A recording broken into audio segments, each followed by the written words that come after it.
afternoon mga ka-asenso. Yan, harvest time na oh. Magbebenta tayo. Ayan, alagang pigro lahat.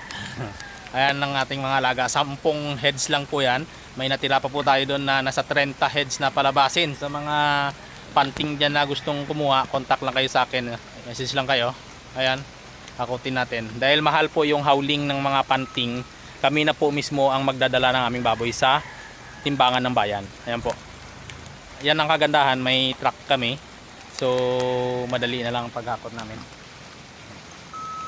So, second batch na ito. Yung sa first batch, ito rin ang gamit namin. Hindi naman tumalon yung baboy sa aming elf. Ayan. Ayan. So ikakarga namin yan. Ito mga nasa 100 kilos din po ata ito. Update ko po kayo mamaya.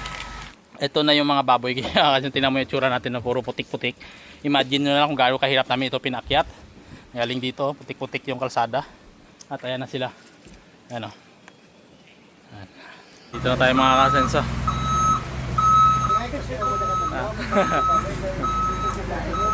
Ayan. Harvest na, harvest. Pagkatapos ng 3 buwan, no? Ayan, papababain na namin ito. At titimbangin. Dito tayo magpapatimbang ng ating baboy mga ka-asenso. Ayan, bababa natin. Ito yung mga kaibigan natin na bumibili. Yan yung katuwang natin.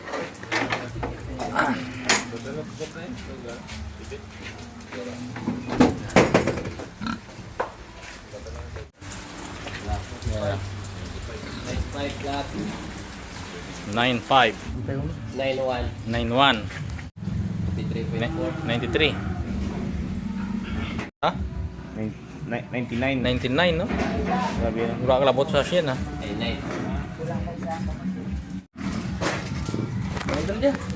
Mga 90 yan. Mura pa tinalabot siya, puro 99. 99 ini apa? 99 oh.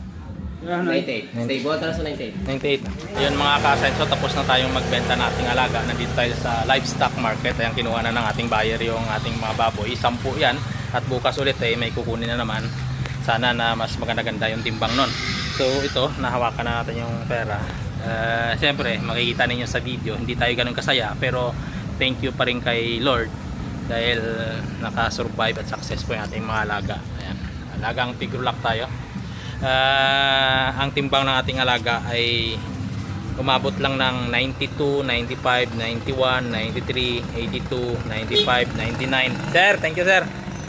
99, 98, 95. Yan po yung timbang nating alagang baboy. So kung isasama natin yung pagod natin, bayad natin sa tao natin, lugi tayo mga ka-asenso. Pero sa kapital o yung sa nilabas natin pera, may return naman. Bawat heads ay halos 1,000 lang o kulang-kulang 1,000 yung kinita natin sa isang baboy.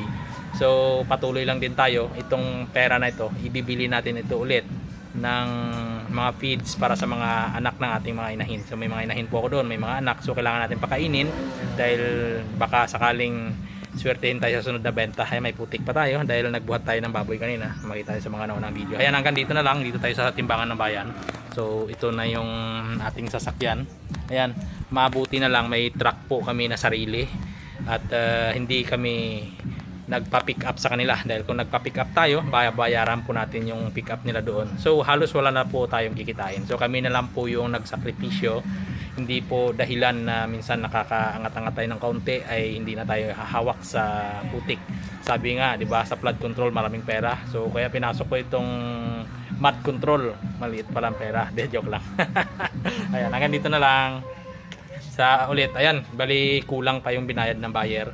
So bukas natin makukuha dahil pipick up pa sila ulit. Malaki naman tiwala natin dahil nung una kulang din yung binayad.